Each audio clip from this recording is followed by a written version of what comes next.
ಆಕೆ 4 ದಿನದ ಹಿಂದೆ ಆಸ್ಪತ್ರೆಗೆ ದಾಖಲಾಗಿದ್ರು.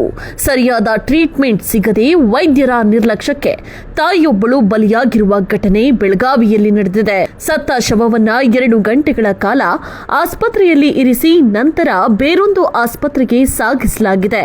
ತಾಯಿ ಕಳೆದುಕೊಂಡ ಕುಟುಂಬ ಆಕ್ರಂದನ ಇದೀಗ ಮುಗಿಲು ಮುಟ್ಟಿದೆ.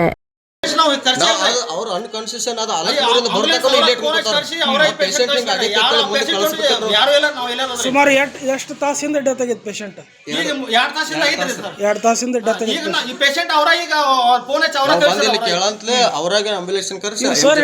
ಅರೆಸ್ಟ್ ಆಗಿದ್ದ ಪೇಷಂಟ್ ನೀವೇ ಹೇಳಿದ್ರಲ್ಲ ಈಗ ಅರೆಸ್ಟ್ ಆಗಿದೆ. ಈಗ ಏನಾಗೈತೆ ಅಂದ್ರೆ ಮೇನ್ಲಿ ಕಾರ್ಡಿಯಾಕ್ ಪೇಷಂಟ್ ಅದು. Cardiac patient with reduced rejection fraction, heart failure with reduced rejection fraction. ಈಗ ಹಾರ್ಟ್ ಫೇಲ್ಯೂರ್ ಪೇಷಂಟು ಯಾವಾಗಾದ್ರೂ ಇದು ಹೌದು, ಇಂಥದೊಂದು ಘಟನೆ ನಡೆದಿರುವುದು ಬೆಳಗಾವಿ ಜಿಲ್ಲೆ ರಾಯಬಾಗ ತಾಲೂಕಿನ ಹಾರುಗೆರೆ ಕ್ರಾಸ್ ಖಾಸಗಿ ಆಸ್ಪತ್ರೆಯಲ್ಲಿ. ಅಲಕನೂರು ಗ್ರಾಮದ 60 ವರ್ಷದ ಹೌಶವ ಲಕ್ಷ್ಮಣ ಮಾಂಗ ವೈದ್ಯರ ನಿರ್ಲಕ್ಷ್ಯಕ್ಕೆ ಬಲಿಯಾಗಿದ್ದಾರೆ. ವೈದ್ಯ ಬಿಯರ್ ಹಾಡಕಾರ ಬೇಜವಾಬ್ದಾರಿಯಿಂದ ಮಹಿಳೆ ಸಾವಾಗಿದೆ ಅಂತ ಕುಟುಂಬಸ್ಥರು ತರಾಟೆಗೆ ತೆಗೆದುಕೊಂಡಿದ್ದಾರೆ. ಅಹೋರಾತ್ರಿ ಶವವನ್ನ ಆಸ್ಪತ್ರೆ ಮುಂದಿಟ್ಟು ಆಕ್ರೋಶ ಹೊರಹಾಕಿದ್ರು.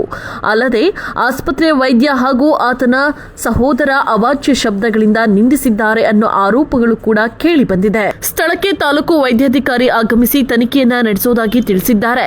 ಈ ವಿಚಾರ ವಾದ ವಿವಾದವನ್ನ ನಡೆದಿದ್ದು, ವೈದ್ಯರ ನಿರ್ಲಕ್ಷ್ಯಕ್ಕೆ ಬಲಿಯಾದ ತಾಯಿ ಕಳೆದುಕೊಂಡ ಕುಟುಂಬಸ್ಥರ ಆಕ್ರಂದನ ಮಾತ್ರ ಮುಗಿಲು ಮುಟ್ಟಿತ್ತು.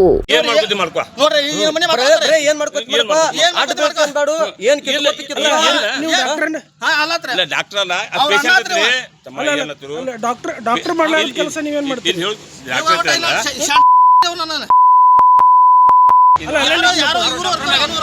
ಡಾಕ್ಟರ್ಗೆ ಟ್ರೀಟ್ಮೆಂಟ್ ಕೊಡಕ್ ಬಿಡುವರ್ರಿ. ಅದ್ರ ಸಲುವಾಗಿ ಅವ್ರು ಬಂದ್ ಕೇಳಕ್ ಬಂದಾರ್ರಿ. ನಾನ್ ನಡೆಯಂಗಿಲ್ಲ, ನಾ ಇಲ್ಲೇ ಇರ್ತಾನ. ಇಲ್ಲೇ ಅದನ್ನ ಅವ್ರ ಅದನ್ನ ಅವ್ರ ಮನ್ಯಾನ ಅದನ್ನ ಅವ್ರ ಮನ್ಯಾನ